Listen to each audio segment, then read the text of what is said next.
चुनावी जनसभा में इकट्ठा हुए बीएसपी के सभी छोटे बड़े पदाधिकारी एवं कार्यकर्तागण, आज आप लोग यहाँ अपने राजस्थान प्रदेश में विधानसभा के लिए हो रहे आम चुनाव में अपनी पार्टी के उम्मीदवारों के समर्थन में मुझे सुनने के लिए भारी संख्या में यहाँ इकट्ठा हुए हैं, तो उसके लिए मैं आप सभी लोगों का हार्दिक दिल से आभार प्रकट करती हूँ। और अब मैं सबसे पहले अपनी पार्टी के संबंध में ये कहना चाहूँगी कि हमारी पार्टी ये चुनाव आपके राजस्थान प्रदेश की अधिकांश विधानसभा की सीटों पर अकेले अपने बलबूते पर पूरी तैयारी व दमदारी के साथ लड़ रही है। अर्थात हमारी पार्टी ने इस चुनाव में यहाँ किसी भी पार्टी के साथ किसी भी प्रकार का कोई भी चुनावी समझौता आदि नहीं किया है।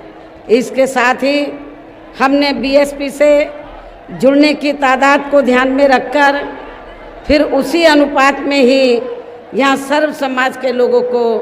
टिकट भी दिए हैं। लेकिन अब मैं इस हो रहे विधानसभा आम चुनाव में आप लोगों का ध्यान अपनी पार्टी बीएसपी को कामयाब बनाने के लिए कुछ ज़रूरी बातों की तरफ दिलाना चाहती हूँ। और इस संबंध में सबसे पहले मैं आप लोगों को ये कहना चाहूँगी कि अपने देश को आज़ाद हुए व भारतीय संविधान को भी लागू हुए अब वर्षों बीत चुके हैं, और इस लंबी अवधि में केंद्र व आपके प्रदेश में भी यहाँ विभिन्न विरोधी पार्टियों की सरकारें रही हैं। लेकिन दुख की बात यह है कि इस दौरान यहाँ सभी विरोधी पार्टियों की रही सरकारों में आपके प्रदेश सहित पूरे देश में भी सर्व समाज में से विशेषकर दलितों, आदिवासियों, पिछड़े वर्गों, मुस्लिम व अन्य धार्मिक अल्पसंख्यकों के साथ साथ गरीबों, मजदूरों, किसानों, छोटे व्यापारियों एवं अन्य मेहनतकश लोगों का भी पूर्ण रूप से विकास व उत्थान आदि नहीं हो सका है, जिनकी सरकारों की नीतियों व कार्यशैली को अब इन्हें और ज़्यादा आजमाने की ज़रूरत नहीं है। और इस मामले में खासकर मैं दलितों, आदिवासियों व अन्य पिछड़े वर्गों के लोगों को ये भी बताना ज़रूरी समझती हूँ कि इन्हें परम पूज्य बाबा साहब डॉक्टर भीमराव अंबेडकर के कड़े संघर्ष एवं अथक प्रयासों से भारतीय संविधान के तहत मिले कानूनी अधिकारों में से खासकर सरकारी नौकरियों में जो आरक्षण की सुविधा मिली है, तो उसे भी यहाँ शुरू से ही इन वर्गों के प्रति हीन व जातिवादी मानसिकता रखने वाली सभी विरोधी पार्टियों की रही सरकारें प्रभावहीन बनाने में तथा इसे अब धीरे धीरे ख़त्म करने की भी पूरी कोशिश में लगी हुई है। यही मुख्य वजह है कि देश में आज़ादी के बाद व शुरू में केंद्र व अधिकांश राज्यों में भी काफ़ी लंबे समय तक सत्ता में आसीन रही कांग्रेस पार्टी ने और अब पिछले कुछ वर्षों से केंद्र एवं काफ़ी राज्यों में भी बीजेपी व अन्य विरोधी पार्टियों की भी रही सरकारों ने इनका यह आरक्षण का कोटा अभी तक भी पूरा नहीं किया है। पदोन्नति में आरक्षण को तो इन्होंने मान्य कोर्ट की आड़ में काफ़ी हद तक ख़त्म ही कर दिया है, और इस मामले में लगभग यही खराब स्थिति हमें यहाँ आपके राजस्थान प्रदेश में भी देखने के लिए मिल रही है। इसके साथ ही अब इन वर्गों के लोगों को प्राइवेट सेक्टर में आरक्षण दिए जाने की व्यवस्था किए बिना ही केंद्र व राज्यों में भी ज़्यादातर सरकारी कार्य यहाँ प्राइवेट सेक्टर के जरिए देश के अधिकांश बड़े बड़े पूंजीपतियों व धन्ना सेठों को ही दिए जा रहे हैं। जिसके कारण अब पूरे देश में इन वर्गों के लोगों को आरक्षण का बहुत कम ही लाभ मिल पा रहा है और इससे अब पूरे देश में दलितों व आदिवासियों के साथ साथ अन्य पिछड़े वर्गों को भी काफ़ी ज़्यादा नुकसान हो रहा है। वैसे मैं अति पिछड़े वर्ग के लोगों को ये बताना चाहती हूँ, हालांकि उन्हें इस बात की जानकारी है कि जब अंग्रेज़ भारत को छोड़कर गए, देश आज़ाद हुआ, तो आज़ादी के बाद देश में भी कांग्रेस पार्टी ही सत्ता में आसीन रही। जब कांग्रेस पार्टी लंबे अरसे तक सत्ता में आसीन थी आज़ादी के बाद, तो तब अति पिछड़े वर्ग के लोगों ने कांग्रेस से ये मांग की कि कमीशन बैठाया जाए एक, और उनको SC ST की तरह सरकारी नौकरियों में, शिक्षा में, अन्य और क्षेत्रों में भी अति पिछड़े वर्ग के लोगों को आरक्षण मिलना चाहिए। पहले काका कालेलकर कमीशन बना, उसकी रिपोर्ट कांग्रेस ने रद्दी की टोकरी में डाल दी। फिर मंडल कमीशन बना, उसकी रिपोर्ट आई, लेकिन केंद्र में रही कांग्रेस पार्टी की सरकार ने अति पिछड़े वर्ग के जो लोग थे तो उनको ये आरक्षण का लाभ देना उन्होंने बेहतर नहीं समझा और मंडल कमीशन की रिपोर्ट को लागू नहीं किया। तो तब हमारी पार्टी बनी थी, तो हमारी पार्टी ने पूरे देश भर में कांग्रेस पार्टी के खिलाफ अति पिछड़े वर्ग के लोगों को आरक्षण दिलाने के लिए, मंडल कमीशन की रिपोर्ट को लागू करवाने के लिए पूरे देश भर में आंदोलन किया, धरना प्रदर्शन किया। लेकिन कांग्रेस पार्टी जो आज अति पिछड़े वर्ग के लोगों को, खासकर अति पिछड़े वर्ग के लोगों को जो ये कह रही है, उनके नेता ये कह रहे हैं कि हम जातीय जनगणना चाहते हैं तो ताकि अति पिछड़े वर्ग के लोगों को उनको उचित लाभ मिले उनकी आबादी के हिसाब से। लेकिन मैं कांग्रेस के नेताओं से ये पूछना चाहती हूँ कि जब मंडल कमीशन की रिपोर्ट लागू कराने की बात आई तो आपने इसको लागू नहीं किया। तो इनके दो चेहरे हैं, अति पिछड़े वर्ग के लोगों के वोटों को लेने के लिए आज ये जातीय जनगणना की बात कर रहे हैं, और जब मंडल कमीशन की रिपोर्ट आई तो उसको इन्होंने लागू नहीं किया, और अति पिछड़े वर्ग के लोगों को कांग्रेस पार्टी की सरकार ने आरक्षण का लाभ नहीं दिया। जबकि अन्य पिछड़े वर्गों के लोगों को ये भी मालूम होना चाहिए, इन्हें मंडल कमीशन की रिपोर्ट के तहत आरक्षण की सुविधा केंद्र में कांग्रेस पार्टी की रही सरकार में नहीं मिली है, बल्कि BSP के कड़े संघर्ष एवं अथक प्रयासों से ही केंद्र में रही श्री BP सिंह की सरकार में इन्हें ये आरक्षण की सुविधा मिली है, जिसका अब यहाँ जातिवादी विरोधी पार्टियों की सरकारें इन्हें पूरा लाभ नहीं दे पा रही हैं। इसके साथ ही श्री BP सिंह की सरकार में इन वर्गों के मसीहा परम पूज्य बाबा साहब डॉक्टर भीमराव अंबेडकर को भी यहाँ भारत रत्न की उपाधि से सम्मानित किया गया, जिसके लिए वो हर प्रकार से पात्र भी थे, जो बहुत पहले ही इनको ये सम्मान मिल जाना चाहिए था, जिसके लिए विशेषकर कांग्रेस पार्टी प्रमुख तौर से जिम्मेवार व कसूरवार भी है। कांग्रेस जब केंद्र में थी, हमारे लोगों ने, बाबा साहब के अनुयायियों ने उनसे ये बहुत सिफारिश की, उनसे मांग की कि बाबा साहब को भारत रत्न की उपाधि से सम्मानित किया जाए, लेकिन कांग्रेस ने सम्मानित नहीं किया। तो तब आगे जाकर तो BSP के अथक प्रयासों से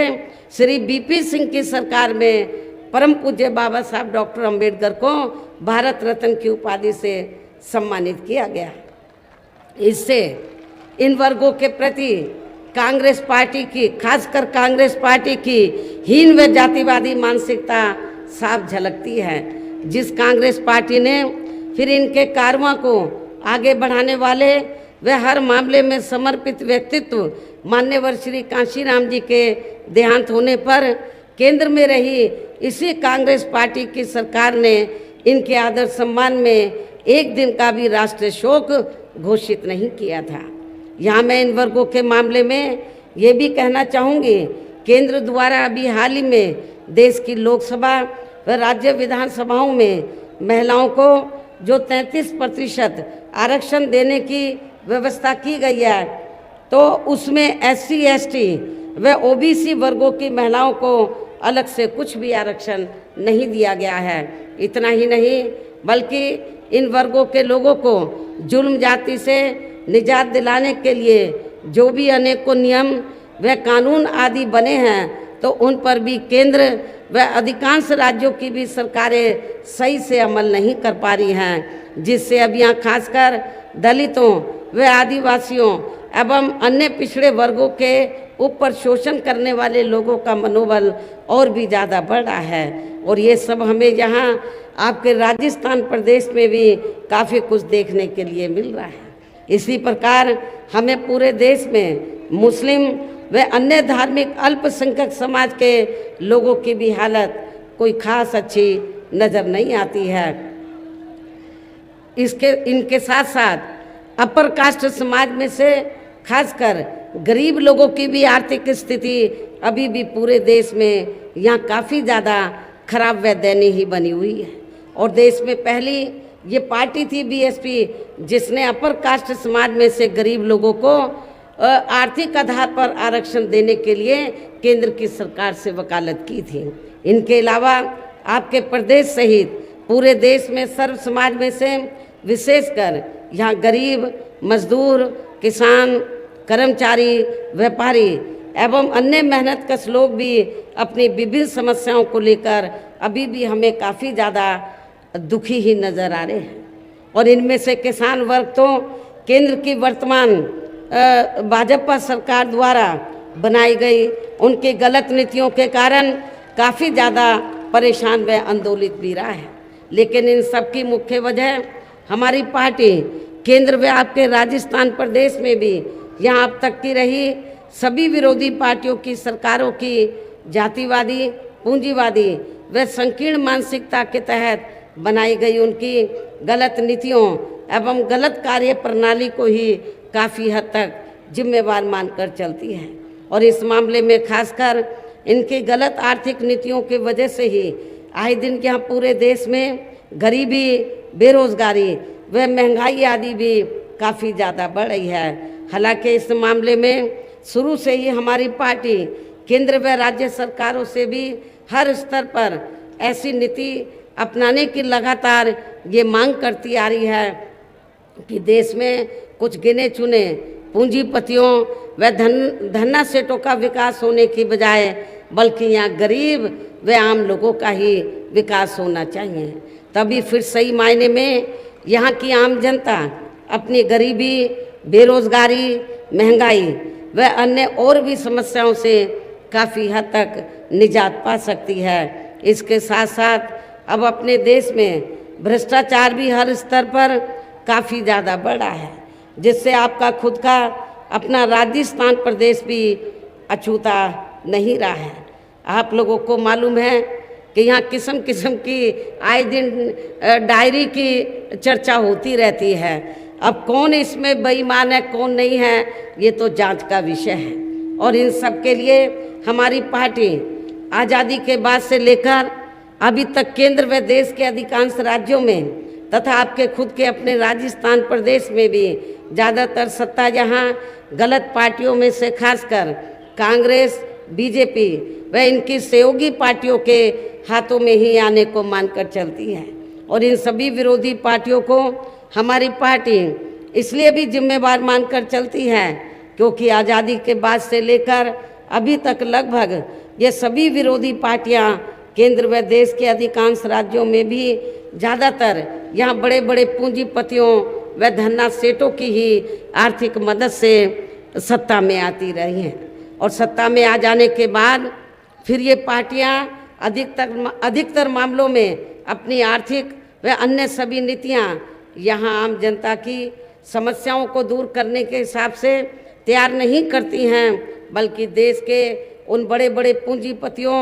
व धन्ना सेठों को ही फ़ायदा पहुंचाने के हिसाब से अपनी अधिकांश नीतियां तैयार करती हैं,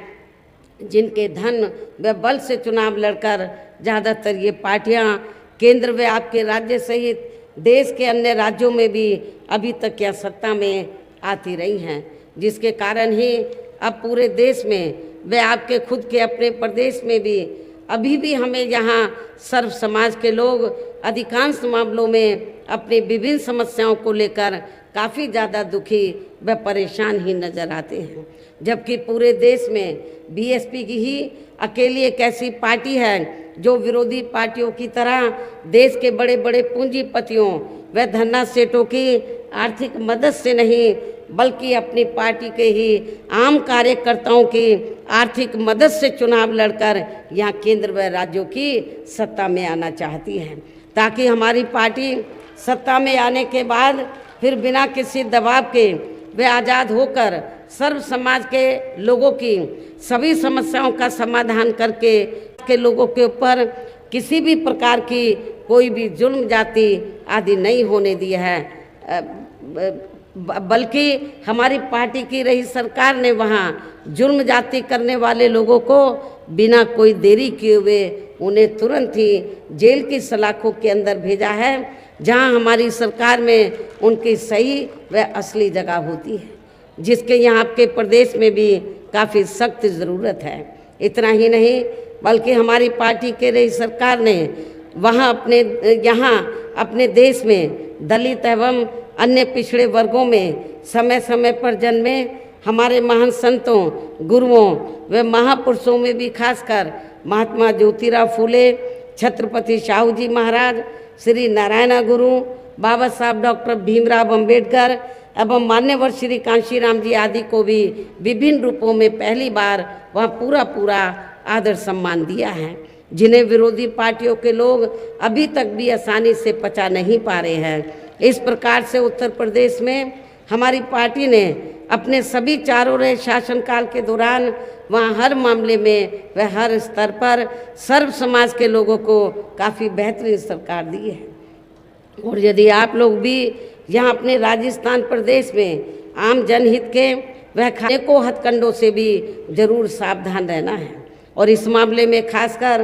कांग्रेस व अन्य विरोधी पार्टियां सोशल मीडिया आदि के जरिए मेरी आवाज़ में काट छांट करके तथा उनकी फर्जी वीडियो आदि बना के व उन्हें जारी करके अपने पक्ष में हवा बनाने का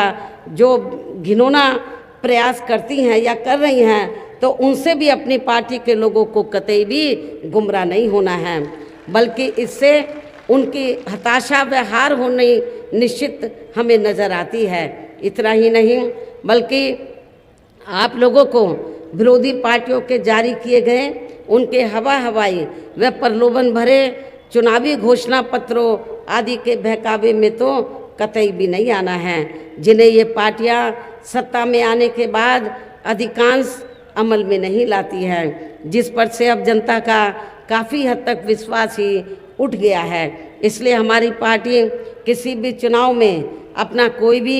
चुनावी घोषणा पत्र आदि जारी नहीं करती है। वैसे भी हमारी पार्टी कहने में बहुत कम बल्कि कार्य करके दिखाने में ही ज़्यादा विश्वास रखती है, अर्थात हमारी पार्टी जो कहती है तो उसे करके भी दिखाती है। और ये सब हमने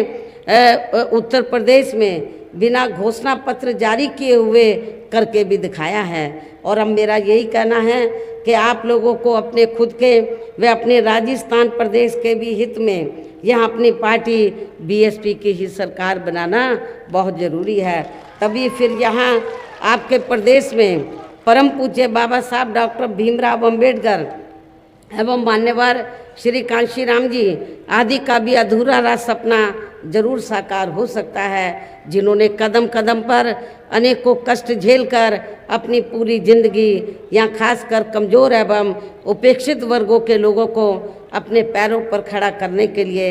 समर्पित की है, जिसे भी खास ध्यान में रखकर अब आप लोगों को यहाँ अपने प्रदेश में विधानसभा का आम चुनाव लड़ रहे, खासकर भरतपुर व इसके आसपास के क्षेत्र में अपनी पार्टी के जो उम्मीदवार चुनाव लड़ रहे हैं, तो उन्हें आप लोगों को बीएसपी के हाथी चुनाव चिन्ह के सामने वाले बटन को दबाकर जरूर जिताना है। उन्हें भारी वोटों के अंतर से जरूर जिताना है। और इसके लिए अब आप लोगों को वोट पड़ने वाले दिन अपने सभी कार्य छोड़कर वे अपने अपने पोलिंग बूथों पर समय से पहुंचकर अपना वोट डालने के लिए ज़रूर जाना है। और इस मामले में हमारी महिलाएं भी पीछे नहीं रहेंगी, जो यहाँ मुझे सुनने के लिए भी आई हैं। इसके साथ ही अपनी पार्टी का एक भी वोट पड़ने से ना रह जाए तो उसका आप लोगों को विशेष ध्यान रखना है। इस प्रकार से आप लोगों को अपनी पार्टी को कामयाब बनाने का हर संभव पूरा प्रयास करना है, जिसके लिए जहां आपकी स्टेट कमेटी व स्थानीय नेताओं के साथ साथ पार्टी के राज्यसभा सांसद श्री राम जी गौतम व इनके अन्य सभी साथी भी पूरे जी जान से लगे हैं। हालांकि श्री आकाश आनंद ने भी यहाँ चुनाव घोषित होने से पहले आपके राजस्थान प्रदेश को काफ़ी समय दिया है। अंत में अब मैं पुनः यहाँ अपनी पार्टी के उम्मीदवारों को जिताने की पुरजोर अपील करते हुए अपनी बात यहीं समाप्त करती हूँ। जय भीम, जय भारत।